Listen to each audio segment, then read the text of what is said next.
Hi, sweeties. How are you doing? Welcome to Naya. Sim, thank you so much for the support. Hope you are good. So I came across this video. It's a whole, I've been talking about how Trump administration is a setback for black people and brown people, that we should see it from the other angle. But I am sincerely speaking, it's actually a setback because everybody is feeling the impact of this administration, be you who. All right. The only people that are rejoicing at this point in time is the people that are racist, that have been looking for a way to, upgrade their racism, which they have actually upgraded, because every platform you open, you see how mad they are roaming, because majority of them are actually mad. So is it affecting? It is actually affecting, right? And the sister was talking about how some people that benefit from talking about black people's ordeal, like all this performative kind of speaking about black people and what is going on with Donald Trump, but do not go deep into it. Why? Because they do not want to lose their followers. They also do not want to lose the money they make from it.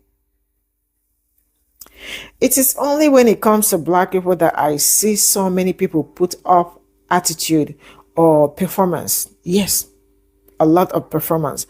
And yeah, there is actually a man that was talking about how Kamala Harris was the one that supported the G side and put people in prison. I did not want to say anything, but I think I'm going to leave you people to do the work, because at this point in time, Kamala Harris was never the president. Let's get into this. This is why I find it so hard to get behind the performative white folks when they call themselves speaking about the things that is happening with Donald Trump. First and foremost, let me just say this, and no shade to them, but I noticed that a lot of the white folks that come onto this platform and they start speaking about the political environment that we live in, and they pretend to be like these saviors, if you will, and they end up becoming like extremely successful on these platforms. They be everywhere. They be on like the View and all that. You feel me? And it's like black people that speak about these things who's actually in these lived experiences don't even get the same notoriety. However, that's neither here nor there. You know what I'm saying? But it is what it is.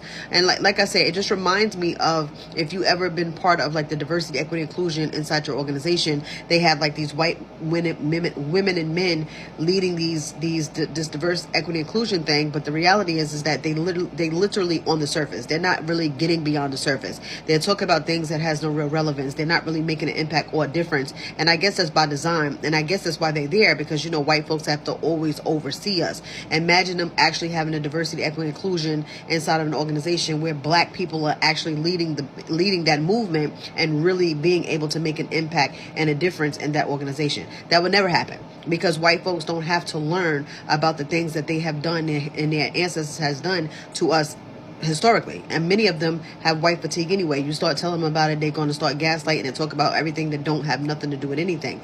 And I find that to be the same case when we find white people who are making an ample amount of money from these things that they're talking about, and they very much performative and on the surface. And if you notice that they're always talking about these things, but they're never talking about the things like what we're really going through. They're never showing with the black and brown community going through, how this is going to affect us, not just financially, but it's also putting our lives at risk because of culturally how white supremacy has really hurt black and brown people and everything in between, you know, for centuries. You feel what I'm saying to you? So like, they're not talking about that. They don't care about him being the president. They just don't want it to hurt them financially. They don't want him to ruin relationships with other people or like other countries. But to be honest, they don't care about him being out of the White House. And the reason I say that is because I watch a lot of them right now, you know, after the whole breakup between Elon and Donald Trump. And one of the things for me that I find to be most important of what Elon said was, he suggested that if it wasn't for him, Donald Trump would not be in that White House. And he was very, very clear about how that the Democrats would have won the House. I knew that. We all knew that. And Donald Trump has said several times himself what happened.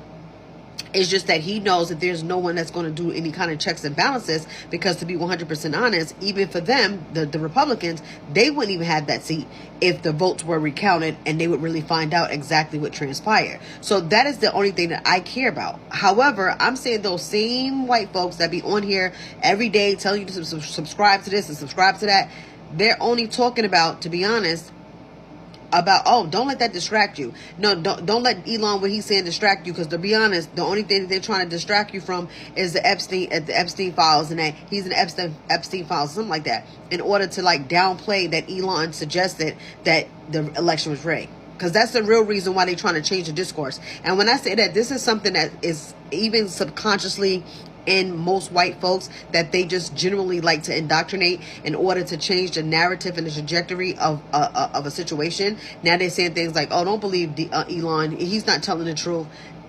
Don't believe Elon, he's not telling the truth. Everybody knows what happened with Mad Day come, right? When Mad Day come, people start telling all the secrets. And that is exactly what both him and Donald is doing at the same time, right? Telling the fact that they get ready to cancel these contracts. What contracts did he even have with the city that nobody else knew about? But Donald Trump is threatening to cancel it. Isn't that unconstitutional? What kind of nonsense is going on with that? You went to go in there to find out about fraud, but meanwhile, you coming out the only winner. Then firing people and making sure that nobody can investigate you or what you're going through. So actually, Donald Trump and Elon had made a deal. That deal didn't work out. So now it's Mad Day. So now he's like, okay, well, if I'm not going to benefit from anything, you're not either. I helped you get into that White House, and now I'm going to be telling the truth. The only reality is that they know that nobody's going to push back. But to suggest that, oh no, don't listen to that. Don't listen to that. It just tells me that the reality is a lot of these folks that's pretending to be allies and talking about all the things that they're like we're going through, the real deal Holyfield type shit, they don't care about what's happening to us. They don't care about what's happened to what's being taken from us. They don't care about the erasure that's happening in real time. They don't care about brown communities literally is under attack. It's like the Klansmen been unleashed in the form of ICE agents. You feel me? They don't care about any of that. They are okay with that because guess what? Nothing is going to affect them to that degree. That financially is the only thing that they're worried about.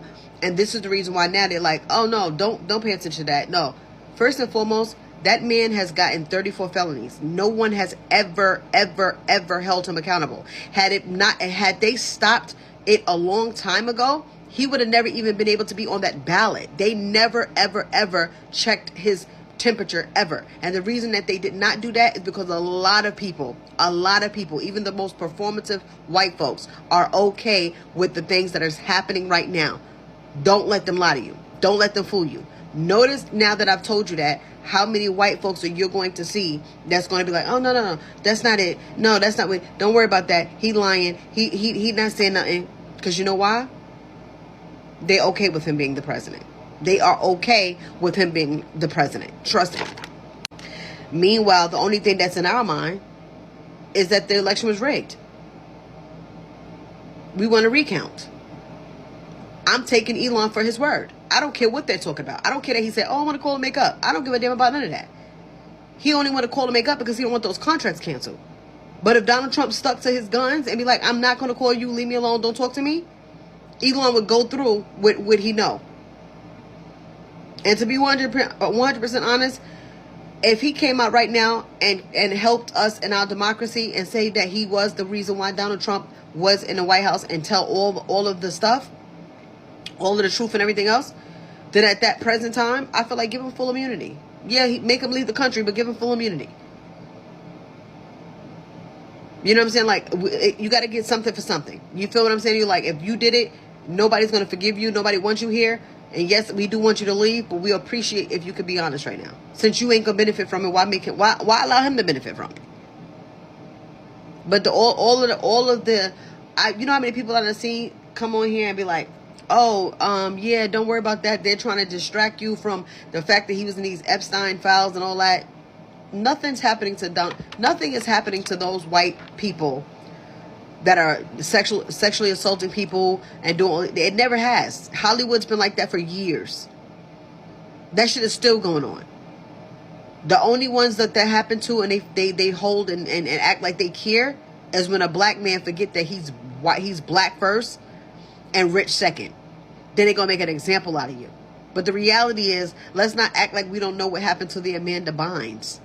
And while unfortunately she's in a state of psychosis, look at all of the kids who was white, and look at what they're going through now, because they was being assaulted by all of them directors and things like that. That has been in white Hollywood for years.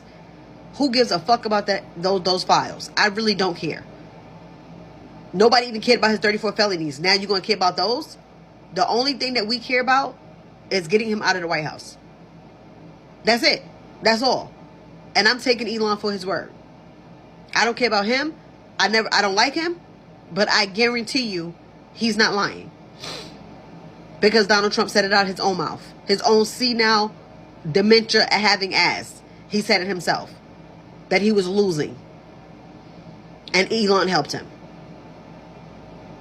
This is the reason why I do not get behind none of the white folks that be coming onto these platforms and be acting like they just so on our side and look.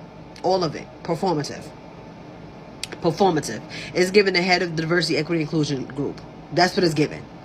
And we all know that's a facade. Like, please, do not piss me off today. The Trump administration isn't a setback. It's an opportunity for black and brown people to open their eyes. It's an opportunity for black and brown communities to organize, unify, and mobilize against white supremacy. We've seen what division gets us, and now it's time for us to build power together. They use fear to divide us. They use distractions to keep us fighting each other. Meanwhile, they're passing laws, stacking courts, and building systems to make sure we stay at the bottom. But we are not powerless here. The moment we stop waiting for a savior to come and save us and start becoming our own solution, we shift the balance, and unity between black and brown people is the best weapon we got, and that is what white conservatives are scared of. When we come together, not just as individuals, not just as neighbors, but as a collective force, we shake the foundation of this system. They fear that. They fear an educated, disciplined, united front of black and brown people who know what they want and know how to get it. It's not enough to vote. It's not enough to post. We've got to organize, build institutions, and support our own and stand firm. We've been asleep for too long, and it's time to wake up and take control of our own future. I'm done watching folks cheer for the same wolves just because they wear blue ties. These ain't leaders, they're polished executioners selling you survival at gunpoint. I'm not here to drag regular folks. Most folks out here are just trying to make it, latching on to any hope they're given. But the Democratic Party elites, the AOCs, the Harrises, the Bernies, they've shown their cards, and they've been playing us all along. Trump's back in office, and that didn't happen in a vacuum. Democrats greased the wheels with broken promises, cowardice, and performative speeches. They talked like saviors, governed like Republicans, and blamed the people they abandoned when the house burned down. Kamala Harris was a prosecutor before she was anything else. She wore pearls while funneling poor parents into jail, pushing policies that destroyed lives. She stepped into the White House and co-signed genocide. She stood in front of cameras repeating Biden's lies about self-defense and helped greenlight the flattening of Gaza. 40,000 civilians gone, and that's just the ones we know about. And she backed every bullet. Joe Biden left office a fraud, 4 years of speechifying about the soul of the nation, but it was all branding. Could have canceled student debt, didn't. Could have expanded Medicare, chose private profits, funded Israel's war crimes with tens of billions of dollars while millions here starved, spent more time protecting the empire than the people. AOC came in hot, talked like a fighter, but the second she got cozy in DC, she folded. Voted for war budget, smiled through the bloodshed, posted glamour shots while the working class she claimed to rep got crushed. She became everything she said she'd fight, wrapped in a filter and a slogan. And Bernie Sanders, twice we built a revolution around him. Twice he handed it back to the very people killing the movement. Called Biden his friend, called genocide complex, sat on his hands while the empire rolled forward. He didn't get defeated, he surrendered. The Democrats ran on, "We're not Trump." That was their whole game. No vision, no spine, just we're the lesser evil. Then they turned around and kept every one of the same damn policies. Same border camps, same bloated defense budgets, same support for foreign occupations, same corporate bailouts, just dressed up in diversity language and social media posts. This is where we're at in 2025. Over 60% of Americans are broke. 4.2 million lost Medicaid this year. Gaza's in rubble. Tens of thousands dead, mostly kids. Rents up 30% since 2020. Climate disasters hit every month like clockwork. But they wore rainbow pins and tweeted land acknowledgments, so liberals clapped. They smiled while they killed. Malcolm X laid it bare. The white liberal differs from the white conservative only in one way. The liberal is more deceitful. The liberals don't protect you. They pacify you. They sell you hope, then crush you under bureaucracy and fake outrage. The two-party system ain't a choice, it's a trap. A duopoly that feeds you empty victories while the ruling class wins every single time. They cried on Twitter while they signed death warrants, kneeled on Kent cloth while they doubled the police budget, preached justice, then funded apartheid, gave speeches about dignity while people starved in tents across every major city. This isn't about red versus blue. It's about a rigged machine run by the same blood-stained hands in two different collars. The American people got played, and I'm furious, and I'm not finished. If you want to hear about what I've got to say about the other side, the red state Bible thumpers using fascism as policy, go check out my last video. You might hate me after this, but I ain't here for likes. I'm here for the truth. If you're mad at what I'm about to say, that's fine. That's how waking up feels. If you want my rant on liberals, hit my last video. This one's for the red hats. Now listen close. Conservatives ain't the victims, they're the wrecking crew. Trump is back in the White House, and y'all really did it again. The man who bragged about grabbing women, mocked the disabled, dodged the draft, and hawked bleach as a cure. You said he wasn't a politician. That was the whole pitch, right?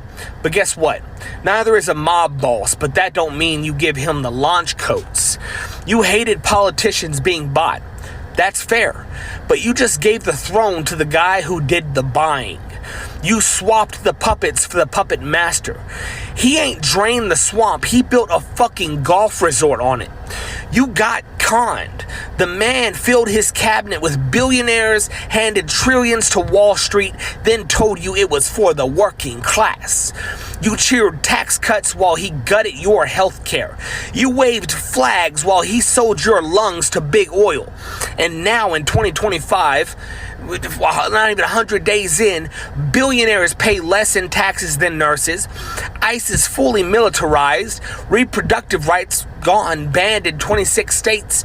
LGBTQ plus kids erased from public schools. Book bans, history bans, thought bans. Trump, 34 felonies. You scream freedom while banning teachers from saying slavery was bad. You cry about cancel culture while outlawing protests. You call it patriotism. I call it fascism with a Bible verse slapped on it. Conservative leaders love three things: war, wealth, and white Jesus. That's it. You got pastors blessing oil pipelines. You got senators quoting scripture while slashing food stamps. And somehow y'all still believe they're on your side? Newsflash, they don't care about your family. They don't care about your job. They don't care about your church.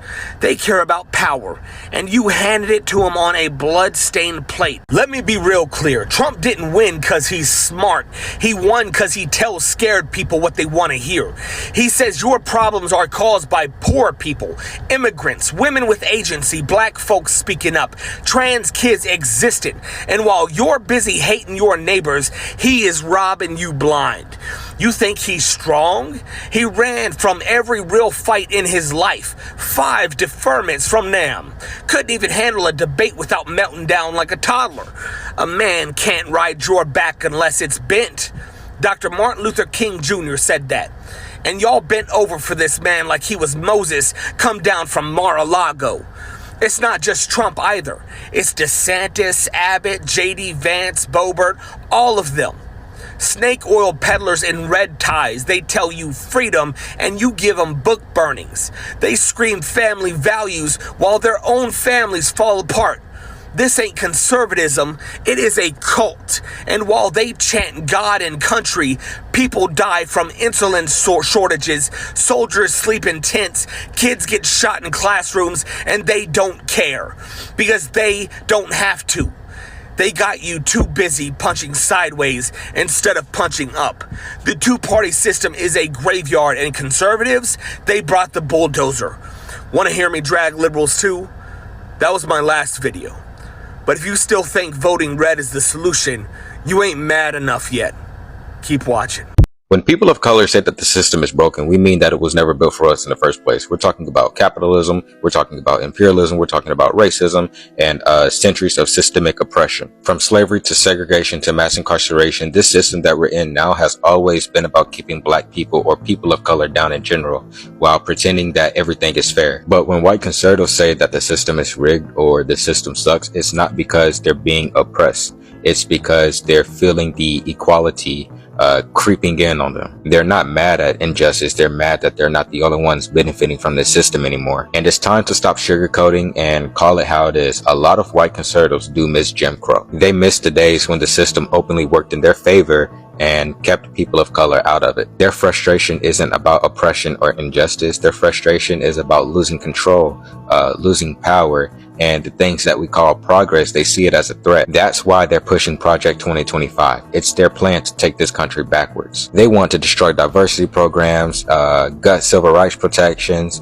control women's bodies, erase LGBTQ rights, and enact Christian nationalism into law. On their side, it's not about making things better. It's about making sure that the power stays in the hands of white supremacists. They want to roll back everything that we fought for. Every step that we've taken towards progress, they want it gone. But unfortunately for them, they are not going to succeed. The Trump administration isn't a setback. It's an opportunity for black and brown people to open their eyes. It's an opportunity for black and brown communities to organize, unify, and mobilize against white supremacy. We've seen what division gets us, and now it's time for us to build power together. They use fear to divide us. They use distractions to keep us fighting each other. Meanwhile, they're passing laws, stacking courts, and building systems to make sure we stay at the bottom. But we are not powerless here. The moment we stop waiting for a savior to come and save us and start becoming our own solution, we shift the balance, and unity between black and brown people is the best weapon we got, and that is what white conservatives are scared of. When we come together, not just as individuals, not just as neighbors, but as a collective force, we shake the foundation of this system. They fear that. They fear an educated, disciplined, united front of black and brown people who know what they want and know how to get it. It's not enough to vote. It's not enough to post. We've got to organize, build institutions, and support our own and stand firm. We've been asleep for too long, and it's time to wake up and take control of our own future.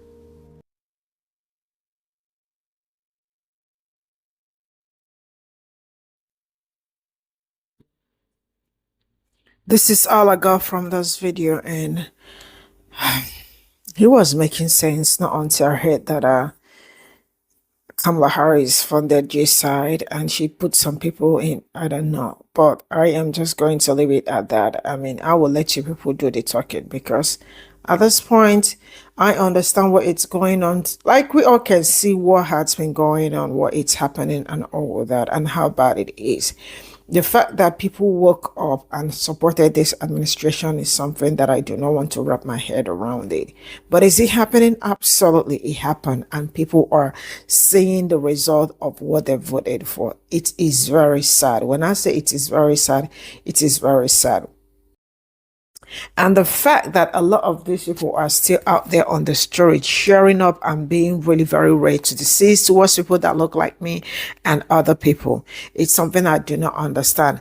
At some point, I've been asking myself what is going on. It looks like there is a shift in something that I do not understand. But man, the kind of videos I see here, it's really crazy. You know, there are some things I do not expect people to do, especially when you are old, or when you are old enough, right? I can imagine seeing someone 25, 28, 30 years, like from 25 even, like maybe from 20 to 23, I might be like, oh yeah, maybe you don't understand. But from 25, I mean, you are a full grown up.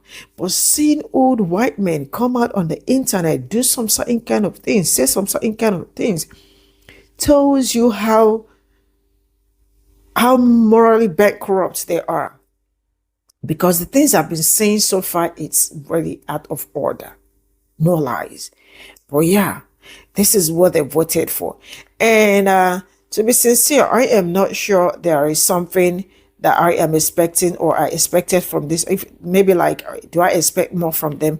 I don't think so, because immediately they voted for this administration, the first thing I said is that there will be more and much increase when it comes to racism and all that, and they did not fail. They are absolutely doing what they know how to do best. And for the man that said that That to black people, they might be thinking that this is a setback. I mean, Trump administration is a setback for black people and brown people. That is a time for everybody to come together. Actually, it's a setback. I don't want to pretend that it is not a setback. It is a setback. Building power together or building together does not just come, like it's not something that full. It's something you build. I hope you know that. Before you, okay, now for example, before you marry somebody, I think this is the best that comes to my mind. Before you marry a man, or before a man marries a woman and start building with a woman, there should be friendship, right? From friendship to something else, proposal, and probably staying together, living together, and maybe start building together. You cannot just wake up and say that it's time for them to build together. Like it the way it is. I am not sure anybody wants to have anything to do with anybody at this point in time. Black people are having are just trying to focus on themselves. And they are also struggling to run away from deportation. So is there a setback? It is a setback in the sense that everybody is suffering it. Your bank account is going through it. You cannot buy some certain things. Rent is high and all that. So I am not going to lie. It's actually a setback. But I hope that the good part would be that everybody will learn their lesson. They would learn their lesson and look for a way to amend things. That might be the advantage. But the disadvantage of this administration is a whole lot. I am going to draw the curtain here. Bye for now.